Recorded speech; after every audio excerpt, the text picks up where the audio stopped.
আল্লাহ বলছেন, দুনিয়াতে কোনো বান্দা যখন আল্লাহর ইবাদত করার জন্য দাঁড়ায়া যায়, ওই ইবাদত করার প্রতিদান হচ্ছে জান্নাতের নদী থেকে ডুব দিয়ে আসা ওই ফেরেশতার ডানা থেকে যতগুলো পানির ফোঁটা ঝরবে, তত নেকি ওই বান্দার আমল নামায় আল্লাহ তাআলা লিখে দিবেন।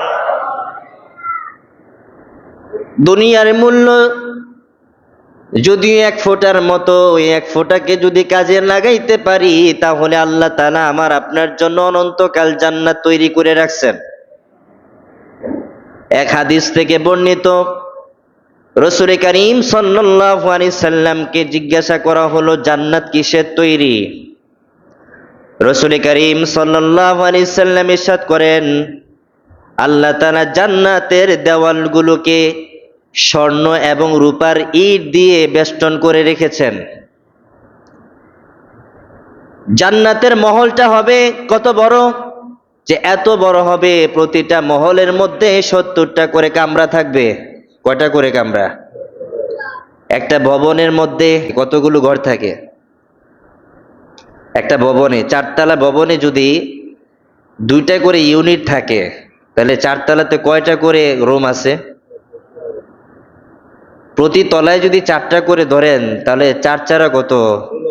16টা। আল্লাহ তাআলার হাবিব বলছেন, জান্নাতের মহলের মধ্যে 70টা করে কামরা থাকবে। ওই প্রতিটা কামরা আল্লাহ তাআলা মুক্তা দিয়ে সাজিয়ে রেখেছেন। প্রতিটা কামরার তৈরি হচ্ছে মুক্তা দিয়ে। প্রতিটা কামরার মধ্যে 70টা খাট থাকবে। কয়টা খাট থাকবে? 70টা খাটে আমার আপনার জন্য আল্লাহ তাআলা 70 জন হুরকে তৈরি করে রাখছেন। এরকম একটা জান্নাত আল্লাহ তাআলা সফল মুমিনের জন্য তৈরি করে রাখছেন। এই জান্নাত তো আমার আপনার জন্য। এবার প্রশ্ন হচ্ছে, যে ব্যক্তি সবার শেষে জান্নাতে যাবে, ওই ব্যক্তিকে যদি 10 দুনিয়ার সমান জান্নাত দেয়, তাহলে তার জান্নাতের কামরা কতগুলো হবে? তার জান্নাতটা কেমন হবে? আর যে ব্যক্তি স্পেশালি জান্নাতে প্রবেশ করবে, তার জান্নাতটা কেমন হবে? কেউ যদি সবার শেষে জান্নাতে যায়, তার জান্নাত যদি 10 দুনিয়ার সমান হয়, এখন যে ব্যক্তি সবার আগে জান্নাতে গেল, তার জান্নাতটা কেমন হবে? এখন এরকম জান্নাতে যাওয়ার জন্য আল্লাহ তাআলা শর্ত দিয়েছেন, সফল মুমিন হতে হবে। সফল মুমিনের প্রথম গুণ হচ্ছে, বান্দা যেন আল্লাহ তাআলার সামনে বিনীতভাবে দাঁড়ায়। আল্লাহ তাআলার সামনে বিনীতভাবে যে ব্যক্তি দাঁড়াইবে, সে ব্যক্তি হবে প্রথম এবং সফল মুমিন। প্রথম এবং সফল মুমিন। এই দুনিয়াটা খাওয়া দাওয়ার নাম নয়। খাওয়া দাওয়া করে কেউ জান্নাতে যেতে পারছে নাকি? এই দুনিয়াটা ইবাদতের জায়গা, সফল হওয়ার জায়গা, সাফল্য অর্জন করার জায়গা। এখন এই দুনিয়াটাকে যদি কেউ রং তামাশার জায়গা বানায় নেয়, নিজের জন্য আমোদ প্রমোদের জায়গা বানায় নেয়, তাহলে এই দুনিয়াতে মূল্যায়ন পাওয়া যাবে, এ দুনিয়াতে আমার সম্মান থাকবে, ইজ্জত থাকবে, মর্যাদা থাকবে, কিন্তু আখেরাতে এর কোনো মূল্য থাকবে না। হেনরি ফোর্ড এক ব্যক্তির নাম, লন্ডনে থাকতো। নাম কি ছিল বলেন? Henry Ford. আমরা দেশে মোটর গাড়ি আছে না, মোটর গাড়ির আবিষ্কারকের নাম ছিল হেনরি ফোর্ড, যার লন্ডনে বাড়ি ছিল 120 তলা। কত তলা? 120 তলা ভবনই ছিল। তো হেনরি ফোর্ড মোটর গাড়ির আবিষ্কারক। উনি ওই 120 তলা ভবনের ভিতরে একটা আওয়াজ যেন বাহিরে না যায় এবং বাহিরের আওয়াজ যেন ভিতরে না আসে, এমন একটা প্রুফ রুম তিনি তৈরি করছেন। কেমন রুম? যে ভিতরে কি হবে হবে না, এটা বাহিরে যেন কেউ না জানে, আর বাহিরে কি হচ্ছে হচ্ছে না, এটা যেন ভিতরে না আসে, এমন একটা রুম তিনি তৈরি করলেন। এই রোমের কাজ ছিল কি? তিনি এখানে গাড়ি কিভাবে বানাইতে হয়, কিভাবে তৈরি করতে হয়, গাড়ির ডিজাইনটা কেমন হবে, একটা গবেষণাগার ছিল। এই গবেষণা যেন বাহিরে ফাঁস না হয়ে যায়, কেউ যেন এই গবেষণা না জানে, এজন্য তিনি একটা রুম তৈরি করছে, প্রুফ রুম, যে রুমের আওয়াজ বাহিরও যাবে না এবং বাহির থেকে কোনো আওয়াজ ভিতরেও আসবে না। এটা কেন করলেন?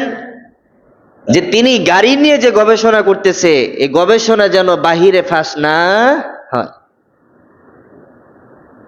একটা ভালো কাজ, ভালো কাজের গবেষণা করতেছে, পৃথিবীর মানুষের কাছে তার এই গাড়ি তুলে ধরবে, আবিষ্কার তুলে ধরবে।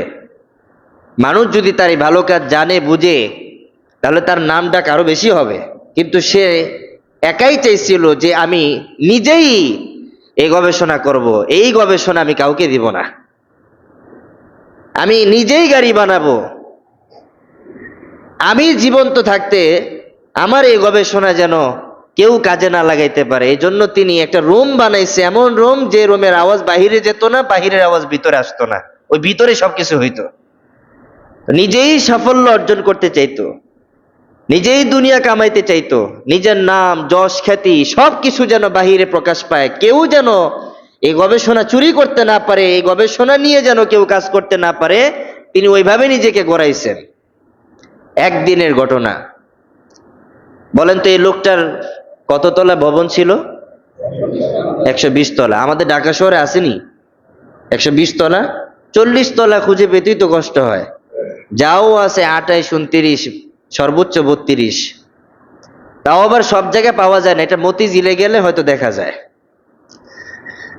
তো 120 তলা ভবনের মালিক হেনরি ফোর্ড, মোটর গাড়ির আবিষ্কারক, নিজেই দুনিয়া কামাইতে চাইলো, নিজের নাম যশ খ্যাতি সবকিছু দুনিয়াতে ফোকাস করলো, সবাই এক নামে চিনে, মোটর গাড়ির আবিষ্কারক হেনরি ফোর্ড, যার গবেষণার উপরে কোনো গবেষণা নাই, কত মডেলের গাড়ি যে সে তৈরি করছে হিসাব নাই।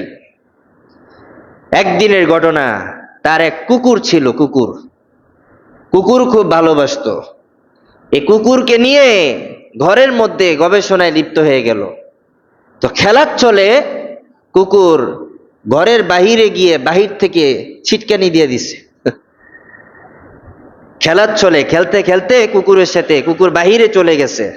কুকুর তো শিকারী কুকুর, আজকাল যুগে এমন কুকুর আছে না নাই?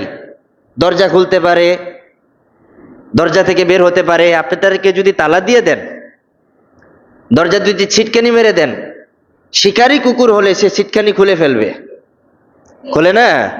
এরকম অনেক কুকুর আছে। তো তার একটা পোষা কুকুর ছিল, মহব্বতের কুকুর।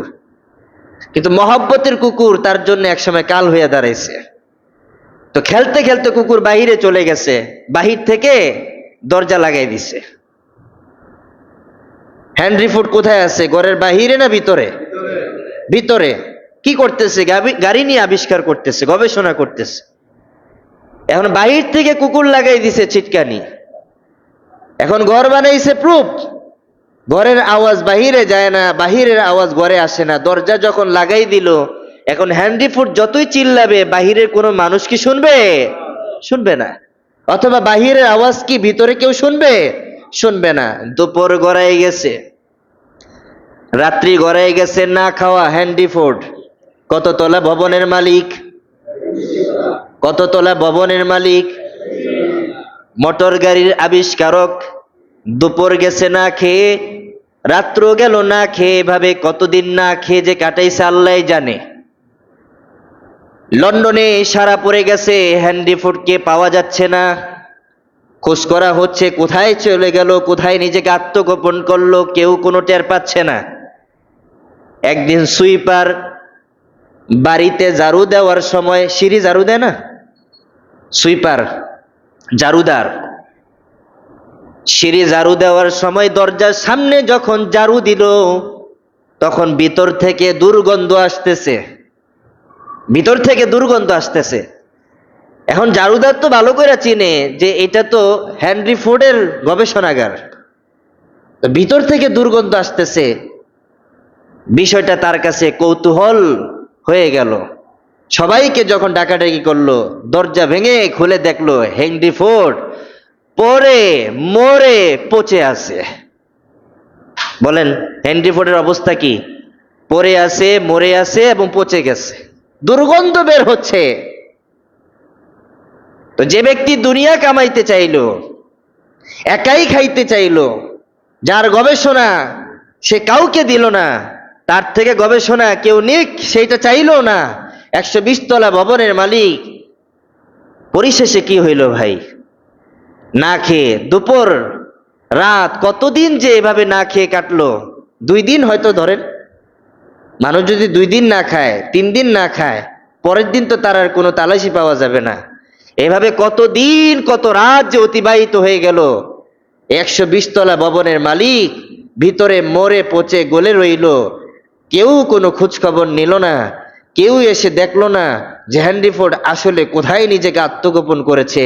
আসলে সে তো নিজেকে আত্মগোপন করে নাই, বরঞ্চ সে একটা বেড়া কোলে পড়ে গেছে, এখান থেকে বাইর হওয়ার সুযোগ নাই। আল্লাহ তো এটাই বলছে, আমি ছাড় দিছি, যখন ধরবো তো বের হওয়ার কোনো সুযোগ নাই। দুনিয়া কামানোর জন্য তুমি নিজেকে দুনিয়ার সাথে নিজেকে লাগাই রাখছো, আখেরাত কামানোর জন্য নিজেকে এখনো লাগাইতে পারো নাই, ছাইরা দিছি। কিন্তু যখন ধরবো পৃথিবীর কেউ তোমাকে বাঁচাইতে পারবে।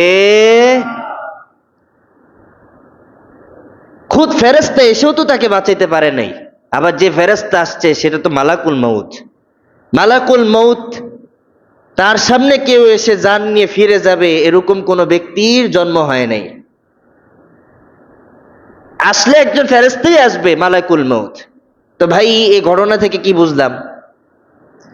ঘটনা থেকে বুঝলাম আমরা যে দুনিয়া কামাইলেই আখেরাতে আমরা শান্তি পেয়ে যাব। ঘটনা থেকে বুঝলাম দুনিয়া নিয়ে পড়ে থাকলেই আখেরাতে বুঝি আল্লাহ তাআলা আমার আপনার জন্য জান্নাতের বাড়ি বানায় রাখছেন। কি বুঝলাম এই ঘটনা থেকে? আমরা বুঝলাম আপনি 120 তলা ভবনের হন, 130 তলা ভবনের হন, যদি আপনি আখেরাত কামাইতে না পারেন, আরে মানুষ এই হেনরি ফোর্ড যদি মুসলমান হয়ে যেত, হেনরি ফোর্ড যদি মুমিন হয়ে যেত, সে যদি ঘরের মধ্যে মরে পচে গলেও যেত, তারপরও তার এই দুর্গন্ধটা মেশকে আম্বরের মতো হয়ে যেত। কিন্তু আফসোসের বিষয় হচ্ছে সে তো মুসলমান ছিল না, সে তো খ্রিস্টান ছিল, রোমের ভিতরে দুনিয়া কামানোর মধ্যে ছিল, রোমের ভিতরে নিজেই চাইছে দুনিয়ার মানুষ আমাকে এক নামে চিনবে, হেনরি ফোর্ড মোটর গাড়ির আবিষ্কারক, আমার মতো এই গাড়ি কে আবিষ্কার করতে পারবে। সে চাইতো না যে আমার গবেষণা চুরি করে নিয়ে তারাও গাড়ি বানাক, সে নিজেই দুনিয়া কামাইতে চাইছে। ওই মানুষের ফলাফল কেমন হইল? আমি যদি উল্টাভাবে বলি, ওই হেনরি ফোর্ড যদি নামটা চেঞ্জ করে ফেলতো, নামও যদি চেঞ্জ না করতো, মুসলমান যদি হয়ে যেত, ইমানদার যদি হইতো, আজকে যদি সে মরে পচে গলেও পড়তো, তার দুর্গন্ধটা জান্নাতের গন্ধে পরিণত হয়ে যাইত, জান্নাতের গন্ধে পরিণত হইত, জান্নাতে সুগ্রাণে পরিণত হইত। সফল মুমিনের সফল গুণটাই হচ্ছে তার শরীর থেকে, তার রূহ থেকে যেন জান্নাতের সুগ্রাণ বের হয়। আর এটা বের হবে কখন? যখন সে মুমিন প্লাস মুত্তাকি হতে পারবে। মুমিনও হবে, মুত্তাকি হবে। মুত্তাকি হওয়ার প্রথম যে কার্যাবলী সেটা হচ্ছে নামাজ। কারণ নামাজ যখন বান্দা দাঁড়ায় যায়, তখন তার মতো ভীতি বান্দা, তার মতো ভীরু বান্দা আর কেউ না। কথা বলেন? সে আল্লাহর সামনে দাঁড়াইছে, এখন তার পরিচয় হচ্ছে সে একজন আল্লাহ ভীতি মানুষ, তার পরিচয় হচ্ছে সে এখন খোদাভীরু মানুষ, তার পরিচয় হচ্ছে সে এখন মুমিন মানুষ, কারণ সে আল্লাহর সামনে দাঁড়াইছে। এখন তার পরিচয় হচ্ছে সে একজন মুমিন, সফল মুমিন। তার মতো মুমিন আর কেউ নাই।